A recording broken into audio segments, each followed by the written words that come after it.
नमस्ते प्रभु अलेख ब्रह्म निर्गुण निरंजन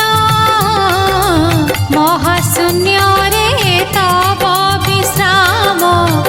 अटे हे पूर्ण ब्रह्म पाद पद्म रे शरण जाई करुछि निवेदन लेख करुछि निवेदन